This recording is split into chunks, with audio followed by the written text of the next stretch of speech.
high altitude observatory at NCAR actually is older than NCAR itself. The High Altitude Observatory was founded in 1940. We just celebrated our 75th anniversary. And it was founded when Walter Orr Roberts came out to Colorado to set up a coronal observatory to study the corona of the sun. So this was just after the coronagraph was invented in the 1930s.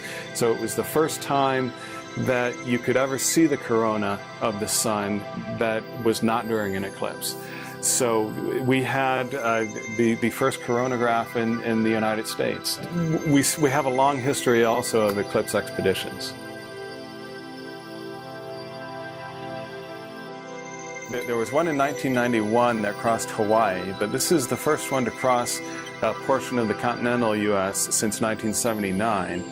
But it's the first one to go from coast to coast in almost 100 years. The last one was 1918.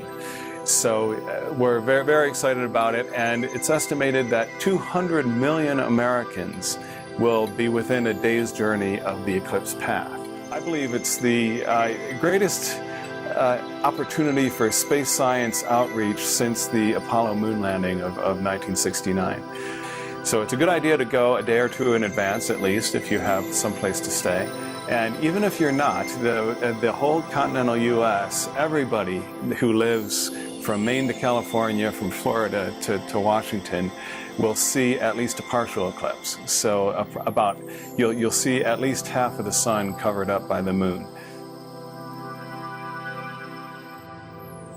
HAO is involved in a lot of exciting projects for the eclipse. One is together with the University of California, Berkeley, and Google, we're doing an Eclipse Megamovie project. The idea is that at any particular place along the eclipse path, the total eclipse will only last for about 2.5 minutes. The maximum is about 2 minutes and 40 seconds. But if you link all of those together, from Oregon all the way to South Carolina, you can make a movie that lasts about 90 minutes, and you can see the evolution, how the solar corona changes, the atmosphere of the sun, how it changes over that hour and a half. Check the internet for an app. It's at eclipsemega.movie. Our team that's going to Nebraska will be with a mobile lab called the Mobile Earth and Space Observatory. And this is a new mobile lab that in the future we want to take to middle schools. But before the academic year begins, we will take it out to the eclipse. That will be our first deployment of this mobile lab. And we'll look at the sun through telescopes. We'll look at the sun through eclipse glasses, special glasses you need to keep your eyes safe.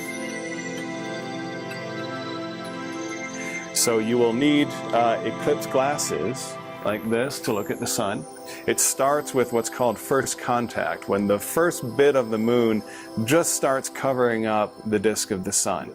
And then after about an hour and 15 minutes or so, depending on where you are, then you'll see the disk of the moon completely cover up the sun. But just before that, you'll see a little bit of the sun still peeking out from the side. You'll see some dazzling little beads of light on the edge.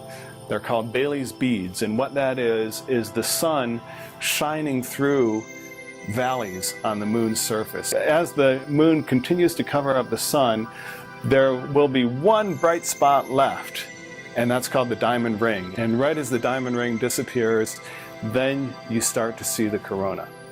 So the corona is the extended outer atmosphere of the sun, glowing plasma, and it's about 1 million times dimmer than the disk of the sun. So even if 1% of the sun is showing, the corona is lost in the glare. Then as the moon passes across the sun and you start to see the edge of the sun again, then you have to put on your glasses again.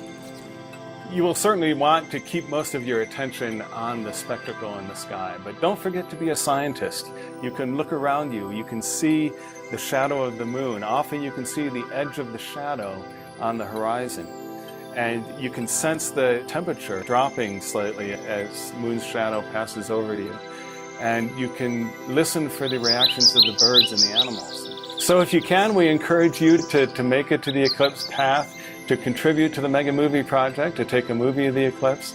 If you're in Nebraska, you can stop by our MESO in Sutton and say hello and experience the eclipse with us. If you can't make it to the path, then go to your local museums. You can still experience the event. And if you're in Boulder, we'd love to see you at the NCAR's Mesa lab. This is something that people will remember for the rest of their lives.